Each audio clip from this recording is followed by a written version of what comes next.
Yo, what's good? It's your boy Kurt, and today we have another reaction, no? So mag-react tayo sa kanta ni Ramdays, no? Kasama si Hero, title na is Rose Ann, no?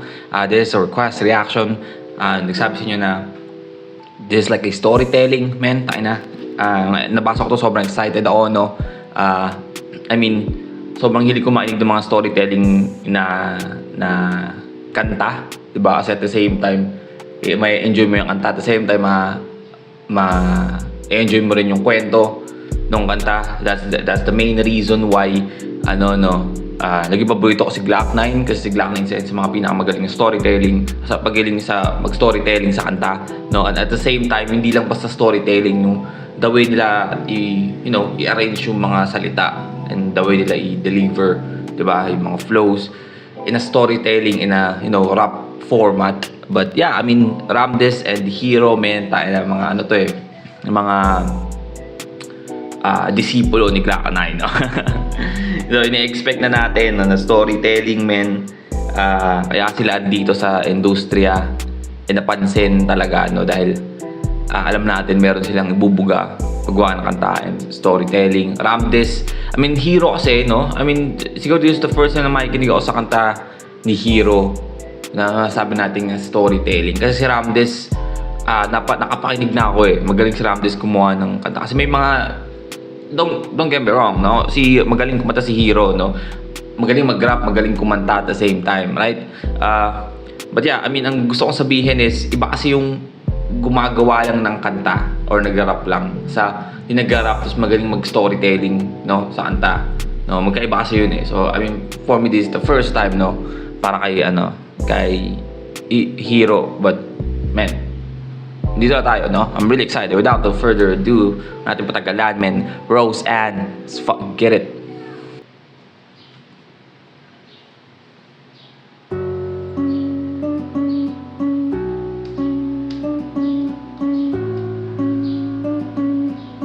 Good son, Shakira. hella bad.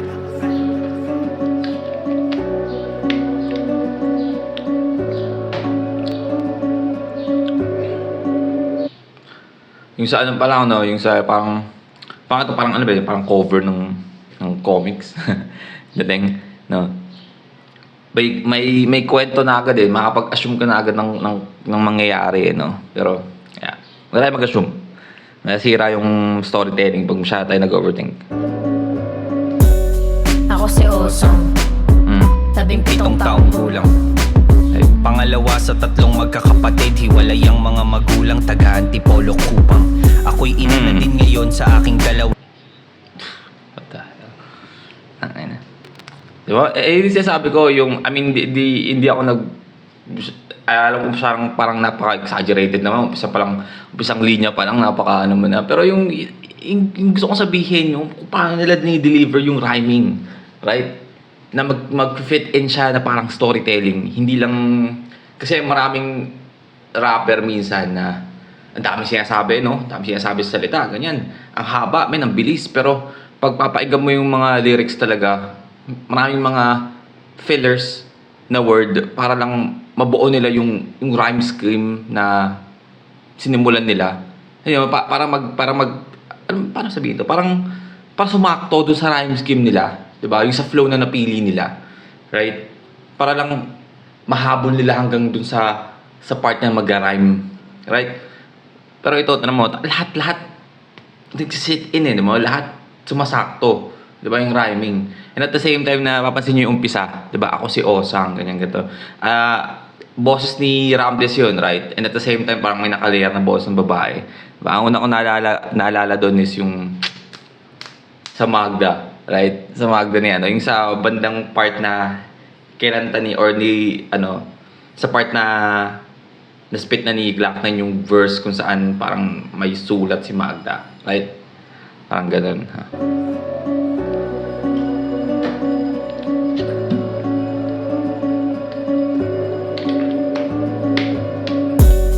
Ako si Osong, 17 taong gulang. Pangalawa sa tatlong magkakapatid, hiwalay ang mga magulang, taga-Antipolo, Kupang. Ako'y ina na din ngayon sa aking dalawang anak. Kahit di ko pa alam ang maging magulang, na madaling malagyan ng sinapupunan. Hindi ko malilimutan ang nangyaring kababuyan. Sa loob ng aming tahanan, nagsimula ang hindi masikmurang kahalayan, na mapagdesisyonan ni mama na mang ibang bayan. At iwanan kaming tatlo sa aming ama-amahan. Nung unay maayos kaming pinapakisamahan, tinaglahoy, tinatrato na lang na parang basahan. Kapag nalalango sa alak, pinagnanasahan ako at halos gabi-gabi na lang naghinagkapang at wala akong magawa. Subukan mo sumigaw para ang bangay niyo buka. Tangina. Isa sa mga pinakayokong tao, no? Sa mga pinakayokong tao. God damn it, man. Kaming pinapakisamahan. Ganda kung paano niya inintroduce yung kahalayan na part, no? Na hiwalay ang aking magulang, ba yung ano yung sinabi. At the same time, magulang na rin ako ngayon. Hindi ko ina-expect na ganun pala kadaling lagyan ng sinapupunan, diba? Ganun pala kadaling mabuntis, right? Pero ganda nun, ulit natin. Sa loob ng aming tahanan, nagsimula ang hindi masikmurang kahalayan, na mapagdesisyonan ni mama na mang ibang bayan. At iwanan kaming tatlo sa aming ama-amahan. Nung unay maayos kaming pinapakisamahan, tinaglahoy, tinatrato na lang na parang basahan. Kapag nalalango sa alak, pinagnanasahan ako at halos gabi-gabi na lang naghinagkapang at wala akong magawa. Subukan mo sumigaw para ang bangay niyo bukas sa ilog na lumitaw. Palaging nanginginig kahit hindi giniginaw. May mga araw at gabi na gusto ko nang bumitaw, kaso hindi ko maiwanan ang kuyang may kapansanan at babaeng kapatid ko na 10 taon pa lamang gusto. Si Ramdes ba yun? Tsaka si Hero yung parang reporter. Na, yung sa parang comic strip na parang nagsusumbungan ng babae.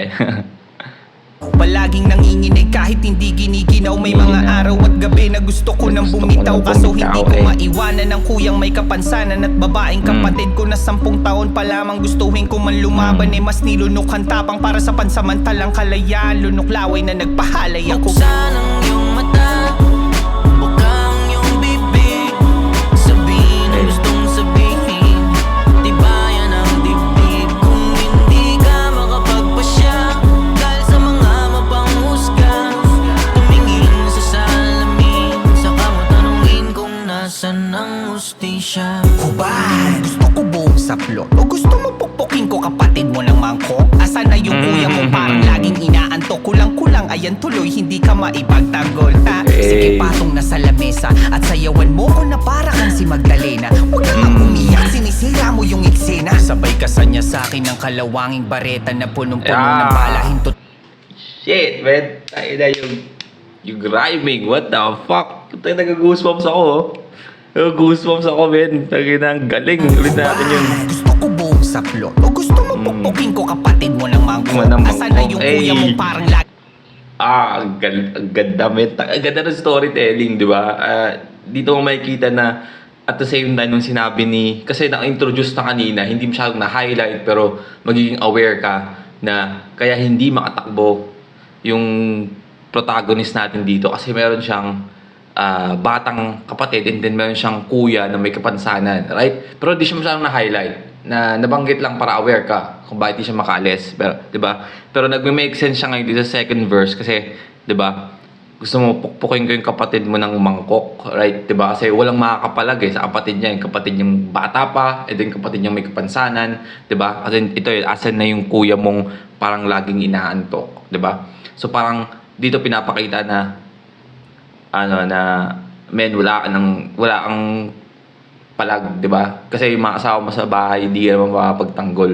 And then at the same time, yung mga kasama mo rin sa bahay yung dahilan ba't hindi ka makaalis. Pero isipin nyo yun nagawa nila yun in a rap format, men. Tangina na nag-make sense, hindi corny pakinggan. Tumingin sa salamin, saka mo tanungin kung nasan ang hustisya. Gusto ko buong saplot o gusto mo pukpukin ko kapatid mo ng mangkok? Asan na yung kuya mong parang laging inaantok? Kulang-kulang ayan tuloy, hindi ka maipagtanggol.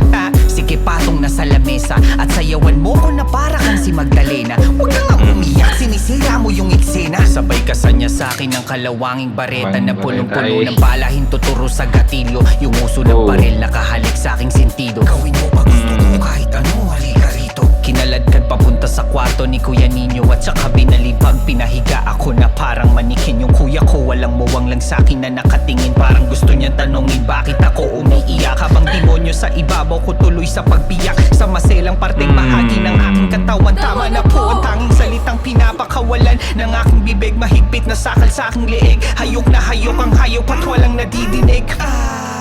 Pagkatapos niya makaraos, inabandonan na parang bagong hubad na sapatos. Iniwang wala sa ayos, kailan ba ito matatapos? Ang tanong sa aking sarili habang luhay umaagos sa mata. Buksan ang iyong mata, God damn, that's brutal, man.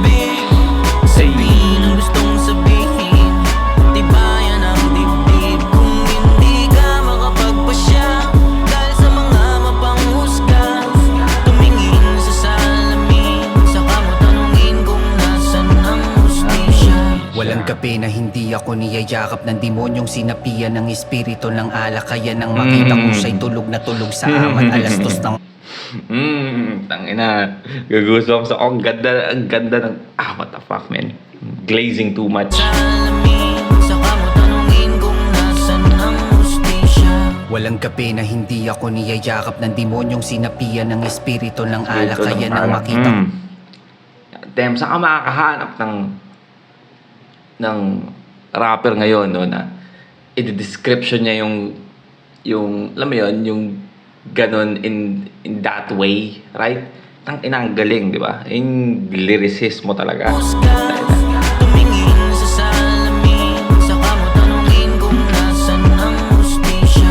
walang gabi na hindi ako niyayakap ng demonyong sinapian ng espiritu ng alak. Kaya nang makita kong siya'y tulog na tulog sa amat. Alas 2 ng madaling araw, pagtakas ay pinalak. Dahan-dahan na gumagapang palabas ng pintuan ko. Maripas ng takbong parang takas sa bilangguan ng mga sandaling to'y kailangan samantalahin. Makabalik sana sa bahay bago pa siya magising. Kahit naubod ng dilim ay nakayap akong tinahak. Pinakamalapit na bahay ng aming kamag-anak. Katok ako ng katok, paus na rin sa kakatawag. Wala akong napalang tulong, malapit na magliwanag. Hindi pwede to kaya dali-dali na bumalik. Binilisan ko na kahit mga paa ko'y masakit. Kinakabahan habang palapit na ng palapit. Pagdating ko bumungad sang nakangitit walang damit. Agad akong pumanik sa silid ng mga kapatid. Na madinig ko na sige ang iyak ni Elizabeth. Nadatnang ko na duguan na ang kanyang pangibaba. Wala ka talagang patawad na putang ina ka. Kaya mabilis ko na kinuha ang pinakamatalas na patalim. Na nakatago sa punda ng una ko, hinabol ko siya para patayin. Tumakbo sa lababo sa lagay na plato para kunin na tinabi niya barila. Abutan ko at tinapi ko ang braso, tumapo mga hawak namin. Pareho kami tumubas sa sahig. Malakas sa lagay ko tagilid.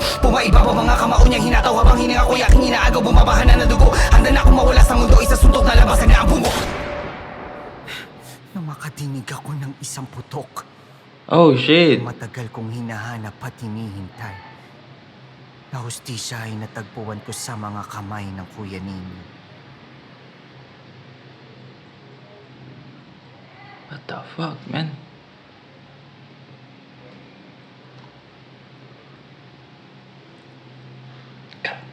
Goosebumps, what the fuck?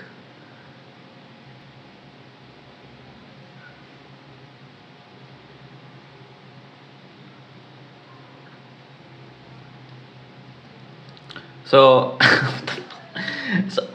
grabe yun. Grabe yun, no? From 0 to 100 naman tayo doon sa part na yun. Para ako nanood ng movie at the same... nakakatawa pa, para ako nanood ng movie. Right? Pero wala naman tayong music video eh. Lyric visualizer lang to. Tapos at the same time, kanta lang yung pinapakinggan mo. Pero yung sinasabi ni Ramdes doon, napaka sobrang vivid sa akin kung paano nangyari. And at the same time, man, yung shock value, right, na pag-uwi niya, yung kapatid niya na yung hinali, which is aware tayo na mas bata pa yon. And at the same time, dahil sa comic strip, diba, naging aware tayo na medyo parang may kapansanan sa utak yung kuya niya. No? Kasi kuya niya, diba, banggit na kuya niya, yung kuya ninyo niya. Pero nakikita mo sa comic strip na naglalaro siya pa rin ng laruan, na baril-barilan. So we can assume na may kapansanan siya sa pag-iisip. Diba? And at the same time, no, yun nga, nangyayari ng enkwentro, tumakbo siya, kumuha siya ng kutsilyo, 'di ba? Naunahan niya yung ama-amahan niya, dinalaglag yung baril. And at the same time, 'di ba, yung kuya ninyo niya nga niya is wala sa pag-iisip, akala siguro is laruan lang yung baril, no? Sayo na baril yung ama-amahan nila, pero nabigay niya yung kwento na yun in a rap format. God damn it, man. I mean, papakinggan ko ulit yun, no? Papakinggan ko ulit yun after nento. Pero yeah, I mean, that's our reaction for today. Sana nagustuhan nyo, no? Kasi ako nagustuhan ko. Just leave a like and subscribe. Salamat sa nag-request nento, no? Kung walang mag-request nento, lalagpas to sa radar ko, no? Maraming salamat. Damn. Paparinig to sa asawa ko. May din yung asawa ko sa mga ganito klase ng kante. But that's our reaction for today. Sana gustuhan nyo, no? Leave a like and subscribe. Kung gusto nyo mag-react sa yung artist, singer, rapper, song, man, comment down below. We're going to react to it. And that's it for me today. See you on my next vid. Stay awesome.